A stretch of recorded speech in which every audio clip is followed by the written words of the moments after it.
Retorno e me abrigo em Buda, retorno e me abrigo no Dharma, retorno e me abrigo na Sangha.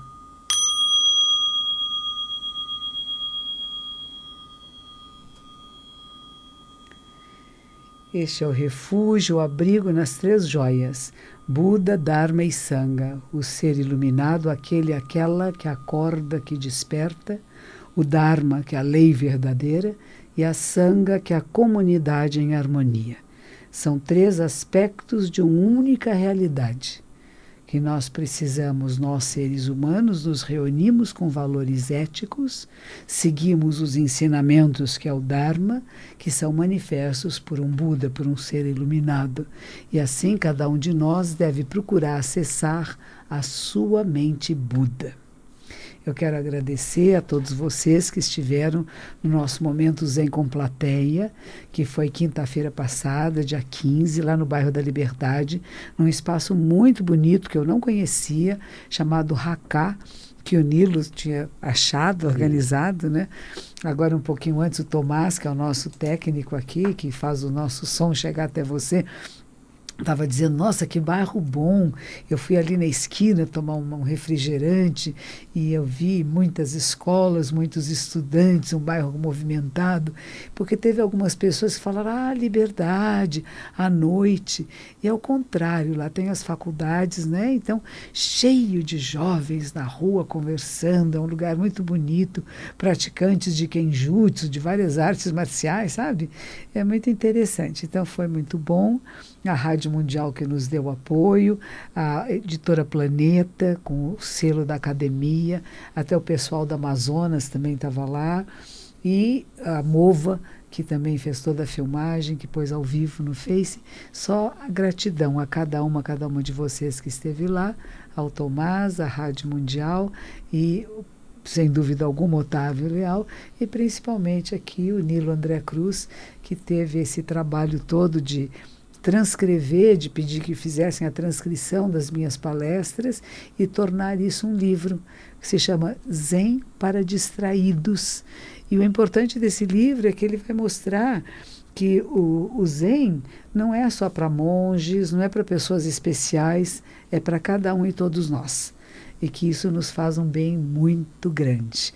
E ele foi capaz de compilar muitos ensinamentos, tanto que o André, que é o meu editor, o André Fonseca, o meu editor lá da Editora Planeta, ele disse assim, nossa, mas esse é um livro didático do Zen. E se tornou, mas é leve. Não é aqueles livros que vai ser, vou ensinar o Zen Budismo de uma forma muito solene, né? De uma forma simples, dos nossos encontros aqui, das perguntas que você, ouvinte, faz para mim, e que o Nilo soube muito bem compilar e escolher e colocar nesse livro. Não foi, Nilo, bonito? Foi muito curioso os temas que foram surgindo aqui dos telefonemas, que na época era basicamente telefone, né? Era. Nem tínhamos a transmissão ao vivo pela internet. Então, os temas... Bom, tanto que o livro acabou em mais de 40 títulos e subtítulos, né? Porque os temas foram aparecendo a partir mesmo dos ouvintes. E o mais legal é o Dharma, né, trazido para o século XXI no colo dessas pessoas, nesse liquidificador. Né? Muito bem. Roshi, sobraram das perguntas. Bom, quem esteve lá sabe, né? O evento foi todo baseado no mesmo trâmite aqui do nosso programa, a Coen respondendo aos ouvintes, as perguntas dos ouvintes, temas propostos, perguntas feitas. E sobraram 2 perguntas daquele evento. Okay. Você quer abordar? Vamos. Legal. Porque a gente tirou de uma urninha. Ele está desenrolando o papelzinho. Tinha uma urna tinha uma urninha. E ele tira os papeizinhos. Vamos lá. Os paramitas são do campo geral do budismo ou do campo mais específico do Zen budismo? Pode falar mais sobre eles? Paramita ou Haramita, que também é Higan, é comum a todo o budismo. Então a gente vai falar que tem 6 paramitas. Paramita seria aquilo que nos leva de uma margem a outra. É interessante que a pergunta veio bem a propósito, porque como você falou, Nilo, quando estávamos para cá, esse é o último dia do verão. E amanhã é o dia do equinócio. E o dia do equinócio é quando a gente faz uma cerimônia que chama Origanhe, que se chama a cerimônia do Paramita. a cerimônia da travessia. Paramita significa que você pode atravessar de uma margem a outra. É mais fácil atravessar quando dia e noite tem a mesma durabilidade. Equinócio é isso. Dia e noite tem a mesma equidade, mesmo tamanho, né? Mesma duração. Isso acontece 2 vezes por ano. No equinócio, para nós aqui é o equinócio de outono e depois o equinócio de primavera. No Japão, e eu acabei telefonando para um monge do Japão no sábado à noite, e era domingo de manhã. Ele disse, que bom que você ligou, porque eu estou me preparando para a cerimônia de Paramita, a cerimônia da travessia. Como se chama mesmo? O Higan. Higan é uma palavra japonesa, Higan. Higan significa outra margem, chegar do lado de lá. Paramita quer dizer isso. Como é que eu chego na outra margem? Isso considerando que nós estamos aqui numa margem de insatisfações, de não sabedoria, de confusão. Como é que eu chego na margem da sabedoria, da paz, do nirvana? Então, foram criadas para meios didáticos vários paramitas. O primeiro deles é doação. Então, se você faz doações aos outros, doação do seu tempo, doação do seu conhecimento, não é só doação de dinheiro, claro, dinheiro também, coisas materiais também, mas mais do que isso, doação daquilo que você tem de mais precioso, você está facilitando a sua travessia e a do outro.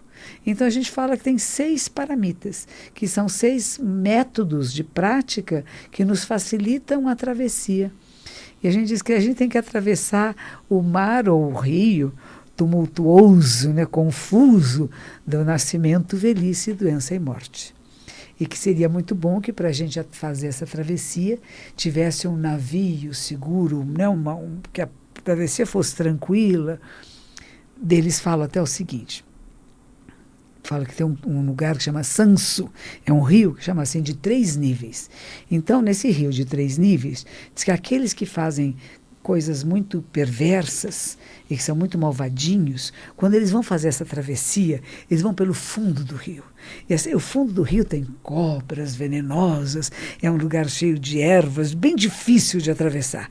Então, aqueles que não fizeram coisas muito boas, não é que não cheguem lá, chegam, mas tem que passar por muita coisa difícil. Os outros que fizeram coisas medianas passam por algumas dificuldades. Tem correntezas, né? Tem que se dificultar tem paus no meio do rio, né? Tem pedras, então tem que passar dificuldades. E aqueles que fizeram coisas boas passam por pedrinhas. Isso é um estímulo para que a gente faça o bem, porque toda a tradição vai dizer, se você quer chegar na margem da sabedoria, do contentamento com a existência, do bem-estar, você tem que atravessar esse rio da nascimento, velhice, doença e morte. Então, atravesse através de boas ações, de um bom comportamento, de contentamento com a existência, cuidando de todos à sua volta, e você verá que existe um caminho de pedras suave e tranquilo para chegar do outro lado. A Rose Perriard disse que adorou o encontro e que queria mais vezes. Repitam mais vezes essa experiência, diz ela aqui. Muito bom, é uma boa ideia, sim. Bom, a última pergunta, então, que sobrou do encontro, já é uma questão mais pessoal. Eu sou uma ouvinte nova e tenho um grande conflito relacionado à insegurança e ao sentimento de incapacidade. Pode comentar? Pois é. Eu não sei, eu não conheço você, eu não sei exatamente de onde esse sentimento surgiu. Esses sentimentos podem surgir de várias coisas diferentes, de um abandono na infância, de um desrespeito, ou de uma consideração de, às vezes, a pessoa própria que criava você, ou que esteve à sua volta, dizer, não, você não sabe, você não consegue, eu sou melhor do que você, eu tenho decisões melhores. Então, a pessoa fica muito tímida no mundo, né? Achando que não tem condições de fazer nada, que ela é incapaz. Mas ninguém é incapaz. Onde está a sua capacidade? Do que você é capaz de fazer? Você é capaz até de observar a si mesma. Capaz até foi de perceber a sua incapacidade. Isso é o início do processo meditativo, é o início do autoconhecimento e da libertação.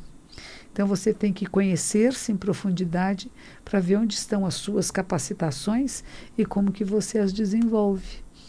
Claro que todos nós temos pontos obscuros, né? Tem lugares que a gente não se sente muito adequado, não se sente muito correto, parece que está faltando.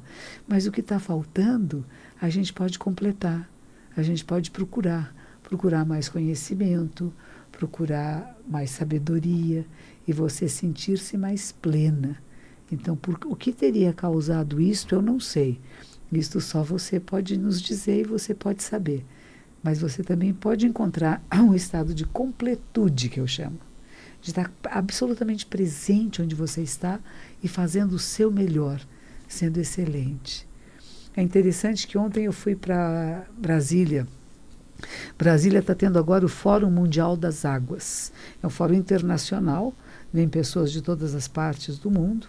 E eu fui por causa de 2 meninos aqui de São Paulo, o Felipe, e ele estava levando, que dirigiu o filme que chama Detox São Paulo. E no aeroporto, quando eu estava aqui em Congonhas ainda, eles pegou o avião, um jovem muito bonito, veio falar comigo e disse assim, Monja, eu tenho um problema.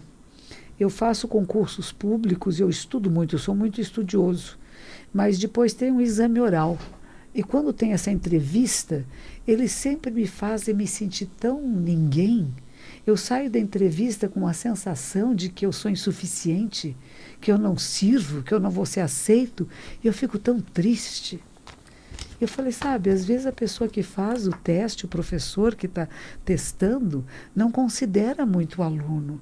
Então ele trata o aluno mesmo como uma pessoa, um ser inferior, e faz essas provocações, e a pessoa vai ficando encolhida, não é? Então uma das coisas que a gente tem que fazer é não se encolher. Porque aquele que está querendo nos encolher é alguém que não está bem. Ele é que é o encolhido de verdade. Essa pessoa que faz o outro se encolher, que não deixa o outro se manifestar, é uma pessoa que ela está encolhida, ela está com medo. E sem querer você capta esse medo. Então liberte-se um pouco, sabe? É libertar-se dessa ideia de que eu não mereço, que eu sou incapaz e que eu não posso.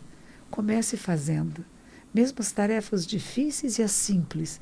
Se você começa, você percebe que pode. Não vai ficar tão perfeito no começo e não seja perfeccionista, mas vá, atreva-se a ser melhor. Hiroshi, a Rose, que antes disse que gostaria de que esses encontros se repetissem mais vezes, ela escreveu aqui que ela está de aniversário. Meus então, parabéns, Rose. Longa vida saudável. E, paralelamente ao que a senhora estava falando agora, a Luísa perguntou como lidar com a mania de nos compararmos com os outros. Pois é, não é? Isso é muito comum, né? Hoje mesmo estava falando de manhã, a minha aula de yoga, sempre nós conversamos um pouquinho no final, e a nossa professora de yoga dá exemplos bem interessantes, né? Uma das coisas que ela falou é o seguinte, imagine que tinha uma aula de matemática e um professor pediu para um menino que era filho de um pastor de ovelhas, e disse assim, imagine que tem uma cerca e tem 10 ovelhas, e uma ovelha pula a cerca. Quantas ovelhas sobraram? E o menino respondeu, nenhuma. O professor, não, você não entendeu. Eu estou falando aqui, aula de matemática. Tem uma cerca, uma ovelhinha pulou a cerca. Quantas ovelhas sobraram? Ele disse, nenhuma. Eu falei, mas o que é isso? Isso não é matemática. Ele falou assim, o senhor pode entender de matemática, mas eu entendo de ovelha. Quando uma ovelha faz uma coisa, todas as outras fazem. Isso é essa mente, né, de que vivem em bando, né? Eles vivem em grupos, e esses animais que vivem em grupos são assim, um faz o que o outro faz, um está muito preocupado com o que o outro faz, mas isso faz parte de uma egrégora animal, de uma maneira de pensar que nós somos animais humanos, né? Mas a nossa capacidade humana não é só de copiar e fazer o que os outros estão fazendo e querer ser como o outro, comparar-se aos outros, percebe isso? Isso é um pouquinho das ovelhinhas. Foi o que a gente conversou hoje de manhã, né? As ovelhinhas estão copiando umas às outras, preocupadas como é que as outras estão. Elas precisam, a sua segurança precisa do apoio do grupo. Nós humanos precisamos um pouco disso, mas não tanto. Então não se preocupe tanto em comparar-se e julgar a você e aos outros, mas seja excelente no que estiver fazendo. Compare você com você. Eu estou melhor do que ontem e menos do que serei amanhã? Bom, agora nós temos duas questões aqui, Hiroshi, que são da questão pessoal da prática. A Diana pergunta assim: como lidar com o preconceito que alguns têm por eu gostar do budismo, já que todos que eu conheço são cristãos? Enquanto o Luiz Fernando, ele pergunta se ele pode se autodenominar budista, mesmo sem ter recebido os preceitos, porque ele tem ido ao zazen para iniciantes toda semana, tem feito o zazen todo e tem estudado o Dharma. O fato nós nos tornamos budistas, nós somos aquilo que nós praticamos, né? Uma pessoa que nada é um nadador. Ele pode não ser um nadador profissional, pode não ganhar medalhas, não estar nos Jogos Olímpicos, mas é uma pessoa que nada é um nadador. Da mesma maneira, uma pessoa que pratica o budismo, ele se torna um budista. Se eu estudo budismo, se eu pratico, se eu levo esses ensinamentos para a minha vida, eu sou um budista. Eu sigo o budismo. É isso que torna um budista, se ninguém segue os ensinamentos de Buda. E, evidentemente, aqui no Brasil tem muito poucas pessoas que seguem os ensinamentos de Buda. Embora seja 1% da população brasileira, que são os descendentes de japoneses, nem todos estes seguem os ensinamentos de Buda. Então, existe um certo estranhamento pelo desconhecimento. Quando tudo que a pessoa desconhece, às vezes teme, acha esquisito e diz: por que você não veio na religião que nós estamos? Eu acho que a gente não precisa conflitar.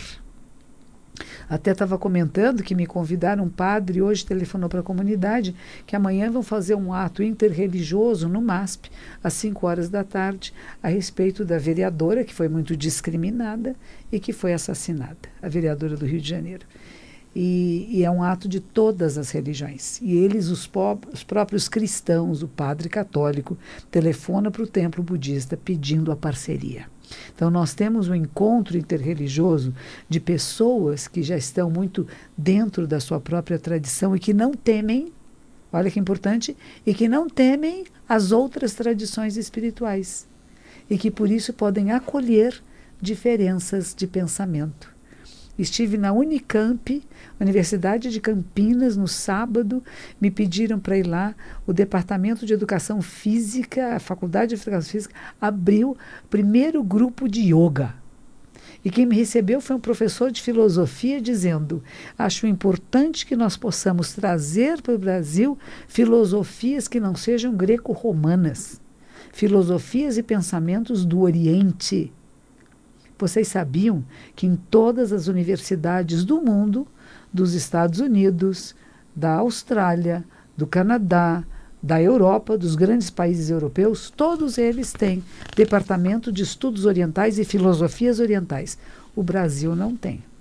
Então está se abrindo esse caminho através do yoga. Então existe uma certa surpresa, um desconhecimento, um medo. Será que vai enfraquecer a nossa fé? Eu acho que não. Eu acho que outras fés podem enriquecer a nossa. Principalmente Sua Santidade Dalai Lama sempre falou isso para todos no Ocidente. Vocês não precisam se tornar budistas, se não é o caso, mas que sejam melhores cristãos, que sejam melhores nas tradições, que seja dos cultos africanos, que seja no candomblé, na umbanda, quer você seja no Kardec, espírita, espiritualista, quer você seja do islamismo, quer seja do judaísmo, quer seja zoroastrismo, quer seja até o ateu, mas que você tenha convicção e força na sua tradição, na sua escolha, e não que você tenha que convencer os outros da sua. Então, cuidado para não fazer proselitismo. Quer dizer, a pessoa conhece o budismo e começa a querer ensinar a todo mundo o budismo, quer que todo mundo seja budista. Aí o pessoal fala: não seja chato, né? Não é isso. Se você muda e se sua atitude ao mundo de acolhida, de inclusão, de respeito acontece, eles também vão incluir e respeitar você. Muito bem. O Luiz Carlos gostaria de saber se o budismo reconhece Jesus Cristo e Deus, mas o budismo é bem mais antigo, né? O budismo ele é 600 anos antes de Cristo. Então, nós repetimos os ensinamentos do nosso mestre original, que é Shakyamuni Buda, que viveu 600 anos antes de Jesus Cristo aparecer no mundo. O budismo não tem conceito de Deus, olhe bem. Não tem mesmo. Então, não adianta a gente querer pôr-se assim no budismo, acredita em Deus. Não existe um Deus no qual nós nos reportamos. Não há a crença de um ser criador, mas nós acreditamos na criação. A criação é um processo incessante em que não tem um personagem, um eu, fazendo isto, mas ela se automantém, ela se cria e se recria o tempo todo. Então é diferente de outras tradições espirituais. E as pessoas perguntam para mim, mas então, monja, para quem a senhora reza? A senhora não reza para Deus? Para quem que a senhora está rezando? Talvez, um pouco como diz o crioulo na música dele, vamos acordar o nosso Buda interior. De que Deus você está falando? Ele está fora de você? Ou você chama em você a sabedoria suprema? Aquele nível de sabedoria que Jesus de Nazaré representa, que é amor incondicional, que não culpa ninguém, que não ofende ninguém, que não se importa até de ser maltratado para o bem de todos os seres. Você ainda está reclamando muito? Um assunto recorrente, Cohen, é sempre a morte. A Karina gostaria de saber como lidar com a morte, com uma doença degenerativa que ainda acaba assombrando a família toda. Tem algumas doenças que são bem degenerativas, bem graves, e eu acho que elas nos preparam para essa despedida. Às vezes, vocês vejam, o Stephen Hawking, né, que tinha uma doença degenerativa bem grave, morreu com mais de 70 anos, quando esperava-se que ele morresse muito jovem. Eu tive um aluno também que teve uma doença gravíssima a vida toda. A maioria das pessoas morria com 5, 10, 15 anos, ele viveu 55 anos de idade. As doenças degenerativas existem, mas ao mesmo tempo nos preparam e preparam as pessoas à nossa volta para a despedida. É mais sofrido quando alguém morre de repente, que ninguém está esperando que vai morrer, e de repente você está lá e pá, teve um acidente, levou um tiro, né? Caiu, ou teve um ataque cardíaco, um infarto do miocárdio final, né? Então tudo isso pode acontecer conosco. Quem está vivo morre. A vida, ela não vive sem a morte. Se nós não morrêssemos, outras gerações não viriam. Meu bisnetinho, tem um bisnetinho, vem outro bisnetinho, se eu ficar vivo aqui para sempre, nós não vamos caber aqui. Vai ter que ser um momento que eu espero morrer bem antes deles, que eles fiquem por aí, e que eu possa deixar uma boa herança. E não quero que se lamentem da minha morte. Eu quero que se alegrem com o que foi minha vida e com aquilo que eu tenho partilhado. E eu acredito, se você tem alguém, um parente próximo, alguém que está passando por esse processo degenerativo, não se lamente tanto, cuide. Cuide o melhor que você pode, porque você sabe que daqui a pouco não vai mais estar aí. Daqui a pouco não vai te entender mais. Poder fazendo um carinho, um mimo, dar uma frutinha gostosa, esteja perto, acompanhe. Não só chorando e se lamentando, mas agradecendo que essa companhia, essa presença, esse amor que gerou em você. A vida é isso, nós gostamos uns dos outros e cuidamos uns dos outros. E na hora da despedida, a gente se despede com lágrima, com tristeza, mas a gente faz uma prece para que vá bem, que vá para o céu, que vá para a luz infinita, que faça essa travessia quando chegar o momento, e que a travessia seja tranquila, por cima dessas pedrinhas suaves, que o caminho seja leve, sempre, a seus pés. Mas tem gente que se vitimiza, né, Cohen? E o Josenildo gostaria de saber como lidar com as pessoas que se vitimizam demais. Bom, tem pessoas assim, que elas querem muito chamar atenção sobre si, e como elas não conseguem chamar do leito positivo, elas chamam do jeito que não é bom. Eu, coitadinho, eu que sofro. Aí você diz assim, nossa, você gosta de ficar nesse lugar? Então fique, porque você não precisa ficar aí. Você pode sair do lugar da vítima, né? Se você quiser, eu te dou a mão, eu te ajudo a sair. Mas há pessoas que não querem sair, é cômodo. Tem um comodismo, se acostuma numa certa personagem que criou, para mim nada dá certo, não tem jeito, eu sou uma pobreza. E aí tem aquela analogia de Buda, que é maravilhosa, do Sutra da Flor de Lótus, que tem um palácio com um banquete, eles veem na rua um morador de rua, muito pobrezinho, com fome, e E o dono do palácio chama e diz: venha, sirva-se, essa mesa é toda sua. Ele: não, eu sou sujinho, eu não mereço, eu não tenho condições, eu sou um coitadinho. Ele disse: não, esse banquete é seu. E é isso que eu quero dizer para você. Esse banquete da vida é seu. E você pode satisfazer a seu contento. Não fique como vítima. Você é um ser humano com a capacidade de escolha e de discernimento.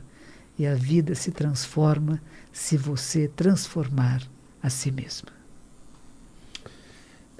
Cohen, chegamos ao final do programa. Temos algumas perguntas aqui ainda, mas que nos próximos programas a gente aborda, ok? Nos próximos abordamos. Agradeço dúvida. a cada um, cada uma de vocês. Esse Face Live aqui da Rádio Mundial é uma bênção. E eu espero estar com vocês na semana que vem. Lembre-se, todas as segundas-feiras, 19h30, Rádio Mundial, Momento Zen. Que os méritos de nossa prática se estendam a todos os seres e que possamos nos tornar o caminho iluminado.